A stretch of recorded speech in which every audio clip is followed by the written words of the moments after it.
Hi all, it's Graeme, the corporate chef from Windstar Cruises, and I'm here to present another video on some great food that we do up on our ships.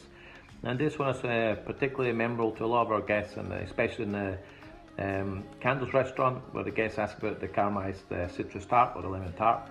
And we do have similar tart on the main menu downstairs in Amphora.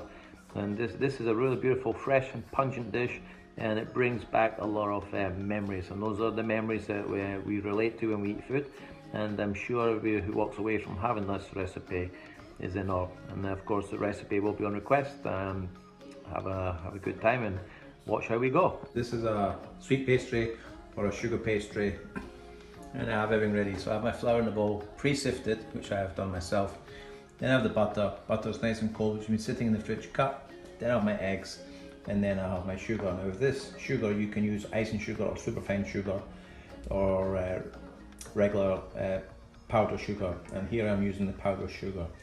So I have popped the flour in. I'm going to add in the icing sugar, and I'm just going to sieve that down as you see. And because it's nice and fine, it should only take a couple of seconds to go through. You might actually have to give it a little help.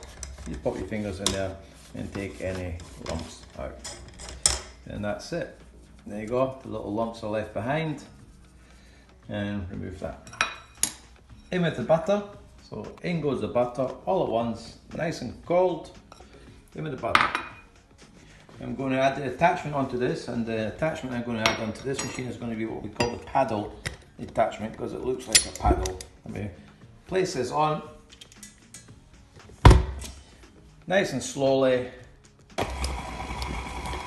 And we're just going to let that come to a fine breadcrumb. While the paste and the flour texture is on, creating that same texture, you will need a tray with some greaseproof paper, a rolling pin. You'll need some additional flour to roll it, and you'll obviously need a scraper. And obviously I'm working here on a nice, it can be marble or granite, and I'm working on a granite top, which will keep it nice and flat and cold. So with our dough ready, this is our dough. The first thing we need to do is we need to grab a little bit of flour, and we're just going to flour the table down slightly and on our hands. We're just going to rub our hands together slightly, and we're just going to bring that dough out and try to bring the dough out in one. And you can see how clean that came out of the bowl. And we just place that to the side. So we're just going to work the dough slightly. I'm going to flour it, and I'm going to press it, push the dough, and I'm going to use my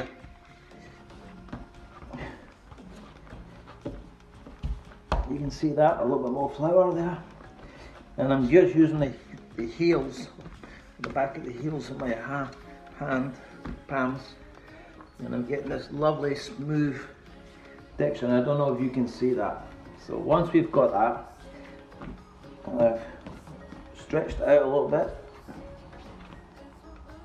So the dough is more or less like this. So I'm just going to give that a quick rub again, and I'm going to form up the dough. And I'm going to form it into like a sausage shape, and that's just me personally, that's just the way I like to work with this dough. So we have got this dough, I'm going to take our cutter, straight in half, lay one to the side, and then we're going to roll this up. Just make sure that your surface is nice and clean. So here we have the dough. You just work the dough, sprinkle the base with flour. You can actually do this between sheets of parchment paper, but I don't really need to do that. So we've picking up our rolling pin, making sure our dough, and we just gently roll it out. And when we're working with the pastry, what we want to do is make sure that we get the pastry in a clean, even layer.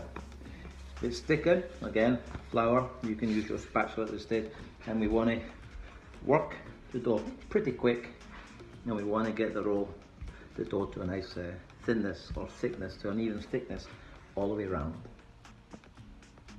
Now the dough is to the thickness I want, so I'm just going to lightly trim it, trim that there, pull that to the side just so it fits on my tray, and trim it there. We're going to pick up the dough now, and we're going to pick up using the rolling pin, and then we're going to place it on our tray. We're going to lightly dust our tray of parchment, pick up the pastry, and this is how we pick it up. I'm going to dough onto there, and then we're just going to lay our pastry onto the tray. Pastry is now on the tray, as you can see. I've got another piece of parchment, and I'm just going to lay that on top. Roll up the next slice, dust it, and place that in the fridge for a good half an hour to chill off. So here we are back at the pastry. The pastry has been resting now in the fridge, and we're going to take the pastry out, and I'm just going to tip the pastry upside down on the flour table and work with the pastry. Remove and place the other pastry back in the fridge.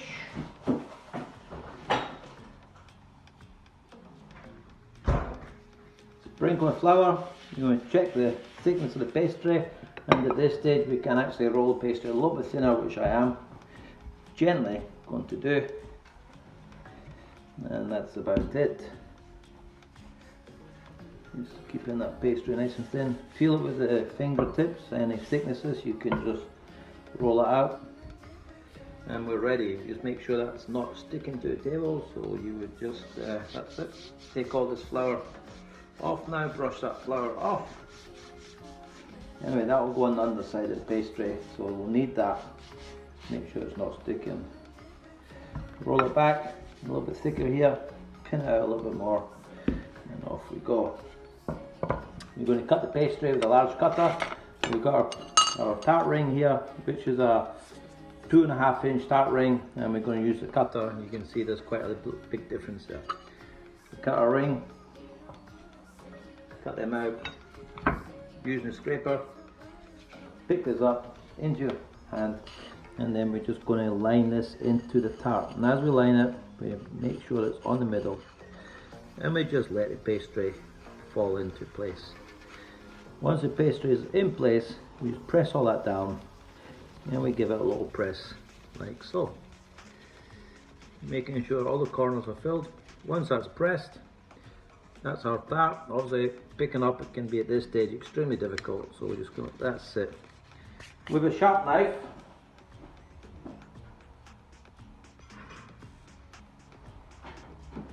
using a sharp knife, we're just going to trim up the pastry crust, and we have a nice flat pastry. Now picking this up, we want to slide it off into the palm of our hand and onto the tray. I'm going to continue with those, and as soon as I've done those, I'll show you the end result. With the tarts now rolled, popped into the tart mold, we're now going to place in a piece of the muffin cup, empty muffin cup, press it all the way into the corner. As soon as it's pressed into the corner, we're going to fill up with the blind bacon beans, fill them up, and then bake them off, and I'll show you that when we get to the next procedure. So I have picked that bacon blind sheet out there, and as you can see, they look pretty good. So they're a little bit too hot to handle at the moment, so what we're going to do, I'm going to remove all the bacon beans, remove them from the shells themselves, and leave the shells to cool down before I remove them from the tartlet cases. So that's then removed. Another minute before I remove those shells, pastry shells, from the rings, because they're slightly hot to handle. But you do want to remove them while they're warm, because when they get cold they may set in the mold and you may have some issues removing them from the mold. So I'm now going to remove the tartlet cases and pick them up just nice and gently, place them upside down and onto the tray, cooling rack. And they are hot, so be very careful. So what's the like for this one? So this one is slightly stuck in there, so you just gently, but we'll come back to that one because I want to get these other ones out. And as long as they're in this on the warm tray, so this one is also, so you just give it a little press until it comes out. So they're golden brown. There we go. They're all coming out beautiful, apart from that one. We do have our, now if you do have a sticky one like we have here, so give it a little bit of love, give it a little bit of tension, and just gently give it a little squeeze. If it doesn't come out, try from the other end. And here we go. Just using your thumbs and your fingers, gently does it, gentle press, and it will come. Just be careful not to break the tart itself. We put a lot of effort in there, so as you can see it's coming. Nice and easy. Once you get the first part out, we'll be able to lift that ring up and over. And that's it. Our cases are beautifully there. And I just want to show you all of those cases now. So here we have, look at those cases, beautiful, and look at golden there. And if you just pick one up, you can have a look at it, and these will be left. So I'm going to just cool them off between each other, let them space them out, let them cool off, and then we can go on to the filling with the lemon which we prepared. And that is our cases ready to be filled.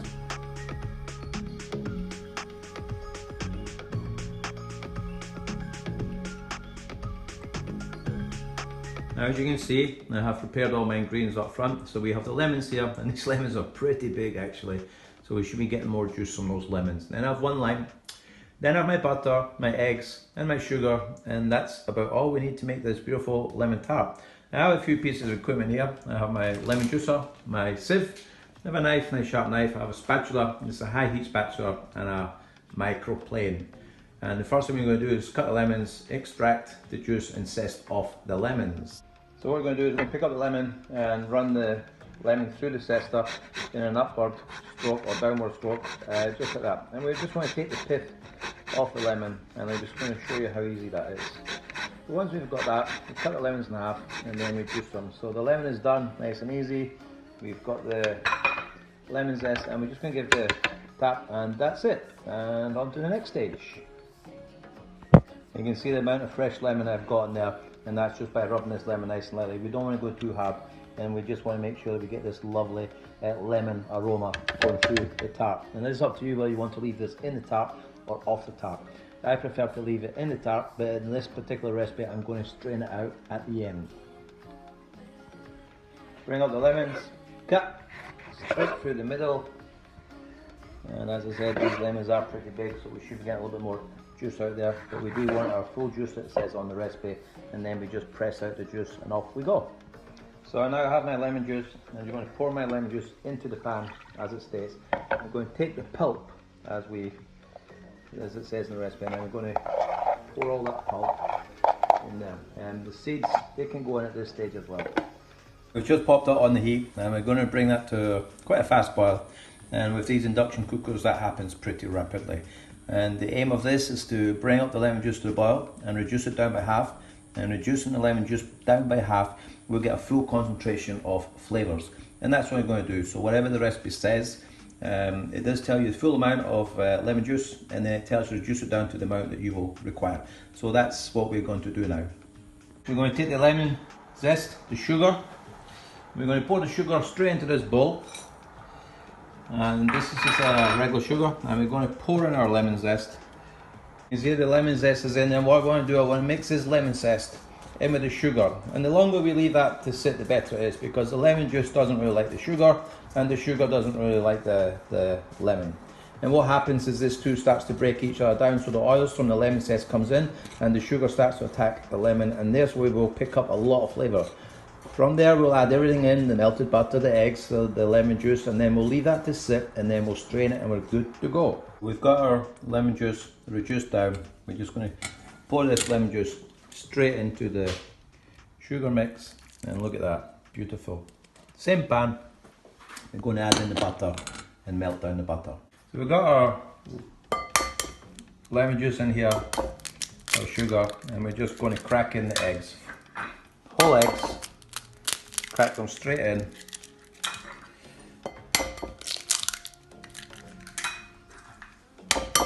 And then we're going to whisk that through. So we'll whisk all that through, and once we've done that, we'll add in the butter. As you can see, this is a nice yellow colour. Obviously that helps with the lemon and the lemon juice. And that's it, it's looking nice and thick. And the longer we leave that to sit without the butter in it, the more flavour we're going to pick up from the lemon as that reacts with the sugar. So we're just going to pick up our butter, and we're going to pour our butter straight in. It's not quite melted, but we're going to get that on to melt. So we'll give it a little sugar to the pan and straight in with the butter. You can see the butter just sitting there. and we're just going to whisk it. And that is our lemon filling for our lemon tart recipe done. There's only one other thing to do, and that's only if you want to, and that would be to strain it if you don't want the lemon zest in there. Now, I'm going to add the juice of one more lime, or one lime actually, and I'm just going to pick up the flavour with a little bit of lime. So here we go, cut the lime in half and straight in with the juice. It doesn't matter at this stage if you haven't strained it, because you don't need to, because we will strain it off, and straight in with the lime, and look at that. Our next stage, this is just strain this mix off, and here we go. Up, straight through the sieve, and we're going to make sure that we push all that through just like so. Now a little tip that I can give you here is, with this lemon zest sticking on the bottom, what you want to do is you want to force it and rub it hard on the sieve, and what will happen as you rub it hard on the sieve, you'll get all this extra lemon flavour coming through. And like again, it's exactly what I said earlier, it's up to you. Either leave the zest in or take it out. Personally, I think it's preferred in, but that's my personal opinion, and it's so lovely. So as you can see, these little white specks on the bottom of the sieve, and that is with me pushing hard on the lemon zest, and that's going to extract the oils out of the lemon zest, and that's where the flavour is. So basically that's it. Now filling is now ready for our lemon tarts, and that's going to be our next move. We're going to fill up the lemon tarts, bake the lemon tarts off, and good to serve. So we're now going to bake up our tarts, and we're going to pour the liquid tart mix into the molds, sitting in the oven, and this is how we do it. Just pour it in nice and gently, all the way to the top, and that's it. So the tarts are now in the oven. I'm going to close the door, and let's see how long they take before we get that light wobble test. The oven is on, and I'm going to set that now for 15 minutes. In fact 10 minutes, and let's see where that takes us from there. So there you have it, the beautiful lemon tart. I just want to mention that was cooked at 130 OC for 13.5 minutes, bottom heat assisted, no hot heat, and fan all the way. Low fan, not a strong fan, because a strong fan can create little waves, which is what you don't want. So there you go, and I'll continue with the tart shortly afterwards and show you the finishing and the presentation of one of these tarts.